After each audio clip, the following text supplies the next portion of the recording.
Namaskar. This is Akhilesh Bhargav. Welcome to Tidbits on Business and Finance with me. As the second COVID wave grips India, the Indian economy is certainly headed to yet another prolonged round of a lockdown, of a breakdown of the economic activity. The central government has declared that at the moment there is no intention of imposing a national lockdown like what we witnessed last year. But then, with all major economic states of the nation, which is states like Maharashtra, Gujarat, Tamil Nadu, Karnataka, Madhya Pradesh, Rajasthan, Punjab, etc., all of them imposing some form of a lockdown in some format or the other. The fact is that economic activity in the country has already been disrupted on a pan India basis. Production in many industries has dipped significantly, and the economy is clearly on a slowdown mode. It is coming to a halt by and by. With this slowdown coming in because of a second COVID wave, all the earlier estimates of growth of the Indian economy in the current financial year and in the coming financial year are all being revised, all in a downward mode. As far as consumption patterns are concerned, the consumers are now preferring to save their money, waiting to meet another rainy day, and thus the consumption is shifting more towards only essential items and away from discretionary items. Recovery and revival of the economy will certainly take long, and it will take longer also because the government has failed to do its financial bit by way of a fiscal stimulus in reviving, in supporting the economy. Because of this, as far as the situation of repayment of loans to the banking system, to the financial system is concerned, the conditions are deteriorating sharply. The fact is that these loans that stand on the books of corporates and borrowers are concerned were primarily raised at a time when their turnovers, their profitability, their cash flows, their operating surpluses were much higher. Their turnovers and profitability have fallen thereafter, and so is the cash available for repaying loans. Because of these depleted turnovers and profitability, corporates and borrowers are certainly not in a position to have that kind of a cash flow from operations which is enough in order to repay loans. And this is becoming a scenario in almost every industry. That's why we say the situation as far as repayment of loans to banks and NBFCs are concerned, it is certainly deteriorating in a big way. There are renewed and fresh signs of stress being built up in India's banking and financial sector. A recent report from the State Bank of India says that its business activity index for India is down by 24.9% as compared to what it was during the pre-pandemic period. The SBI report says that all macro indices have been deteriorating and that the high frequency indicators also indicate that some kind of a contraction has set into the Indian economy. The recent CMI report on jobs and unemployment says that unemployment has gone up by 25% in the month of April as compared to the previous month of March. It was at 6.5% in March, it has risen to 8% and it continues to rise. A report from Nomura says that India's business activity witnessed its steepest weekly decline in 1 year. It says that the e-way bills under GST have gone down by 31% and that there are widespread signs of economic pain going into various sectors of the economy. ICRA says that with a second COVID wave hitting India, the chances of recovery of the Indian economy are certainly dampening. And a former finance secretary, Subhash Garg, says that he doesn't expect that the Indian economy will be able to record a double-digit growth with this kind of a COVID wave spreading around. These are the renewed signs of stress in the economy, which are also going to impact and are impacting the repayment of loans in the banking system. We are certainly going to see a rise of defaults in the banking system, a rise of NPAs. The Reserve Bank of India itself had estimated in September 2020 that in a year's time, it expects that NPAs in the banking system might almost double to 14.7% of the total loans and advances. That was September 2020. Since then, things have certainly worsened in the economy and we have had a double wave coming in now. That means that the buildup of the NPAs is going to be much more than what the Reserve Bank of India had estimated. The reality is that once the protection period that was given by the moratorium and given by the restructuring is over, more and more defaults will mount and they will spill out in the open. The worst affected is going to be the MSME sector. A report says that out of the 63 million MSME units in India, about 12% have already closed down. 10% are struggling to remain afloat. They are in a dire situation. And about 50% of them are facing financial struggles, financial crisis. That's their condition. And thus, from the angle of MSME borrowers, the repayment defaults are going to be much more. There's already a demand from the MSME sector that the banking regulations must be changed so that there is some more flexibility and their accounts are not marked as NPAs and recovery proceedings do not start against them. Many a promoter are reported to have started building up asset protection trusts in order to keep their private assets away from investigators, from the investigating agencies and from the recovering agencies in case there is a default and repayment of loans by them. If last year's COVID wave inflicted a financial crisis on borrowers in India, this year's wave is only aggravating it and making things much worse for them. Sadly, the worst is yet to come.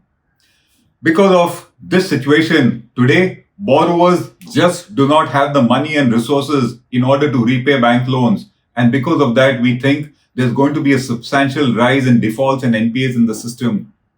The question is, why is there no money available with the borrowers to repay their bank loans, to repay their loans to the NBFC system? The reasons are many. The first one, because of the COVID crisis last year, because of the lockdown and contraction of the Indian economy, many an industry, many an enterprise faced a situation where there were no operating cash flows, revenues had depleted considerably, but with hope in their heart, they had to incur all the required fixed expenses and repayments in order to remain afloat. They dipped into their reserves, they consumed their savings, and today, when COVID-2 has hit them, they face depleted or savings which are just not there. Money is just not available by way of past reserves in order to repay loans, and current incomes are just not there. The second reason is that what moratorium and restructuring of bank loans did last year was just to postpone the inevitable. They did not write off the loans, they only postponed their repayment, and all those deferred loans have come back to hound and haunt the borrowers. They need to repay them now in a more aggregated manner. With monies not being there, how do they repay them? The third is, with turnovers falling, with profitability of businesses falling, with COVID contracting demand in the economy, businesses are in the red. Their finances have tumbled sharply. Money are not available out of operations at all. Operating and free cash flows have fallen. While they have fallen, even the value of collaterals have fallen. And today, even if a viable unit wants to go to a bank to borrow money, the bankers are unwilling to lend to them. That also shuts another source of repayment or another source of borrowing money or raising money in order to repay loans. That also is not there. We are also seeing a situation where there is an overhang of past unpaid loans in the banking system, in the system of the borrower, in the system of the lender too. The past NPA crisis, the past stressed accounts have not been resolved, and thus their overhang also continues to shrink any possibility of surplus money being available to repay current loans. Further, those who managed to survive the crisis, the wave of 2020, now see that they managed to survive it because they also downsized their operations. Downsizing means their cash flows have shrunk. Their cash flows have shrunk to a situation that monies are just not adequate to repay loans which were incurred at a time when cash flows were burgeoning, businesses were expanding, turnovers were rising. Thus, that becomes the other factor. With all this happening, confidence in the system, confidence in the consumer, confidence in the producer, confidence in the borrower, confidence in the lender is just not there. No emergency measures are going to be resorted to by the borrower to somehow borrow money further and repay the existing borrowings. He'd rather face a situation of a default rather than go and do any emergency borrowing to repay the current loan. And thus, that's the other reason why money is not in the system. Defaults will take place. In this scenario, banks clearly are unwilling to lend loans and they would be willing to give only if the situation improves. Any improvement today looks to be a distant situation. Apart from this situation of the business sector, when we talk of the household sector, with joblessness rising, we are talking a situation where incomes of the household sector is falling. An unemployed person who has EMIs to repay, EMIs by way of vehicle loans, by way of housing loans, or by way of repaying credit card dues, those are not going to be paid easily if the man who borrowed the money is sitting unemployed and he doesn't know when his next job will come. We are thus expecting a bigger default in retail loans in respect of housing loans, vehicle loans, education loans, credit card dues, etc.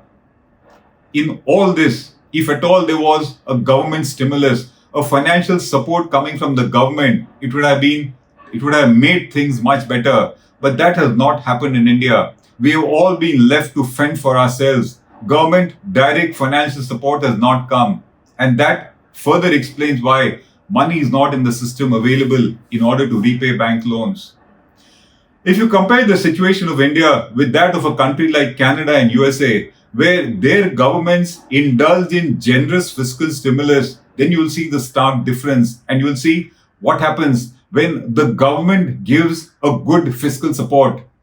In the US and in Canada, trillions of dollars are there with the household sector because the government gave them this kind of a support. Households today have started spending because they have the money. Trillions of dollars of demand is coming back in their economies and their businesses have started reviving, they've started recovering. In India, because we have not had any such support from the government, it has only made matters worse, particularly for those who are sitting on loans to be repaid and they do not have the money available to repay them. This is Akhilesh Bhargav signing off till we meet again. Namaskar. Hello everyone. HW News English is 2 years old now. When we started this venture, we promised ourselves one thing, that news should remain free, because right to know is the right of every Indian. But to keep news free for everyone, we need support from some of you. And thus we have rolled out membership on our YouTube channel HW News English. But mind you, the membership is completely voluntary. The programs that we were doing earlier, that we are doing now, will continue to remain free. First level is a basic level. Here, you can be our supporter by paying Rs 199 per month. This membership gives you certain perks and benefits. The perks include unique badges in front of your name, a live show from Mr. Sujit Nair and from Mr. Akhilesh Bhargava per month for our members. You can also vote in some exclusive members-only polls. Now the second level is Super Supporter. Here you can be our Super Supporter by paying Rs 3,999 per month. This membership will include every perk that comes with basic level. Additionally, our Super Supporters can be a part of a WhatsApp group where we can have discussions and suggestions on various topics. The second perk includes a gift pack with our merchandise.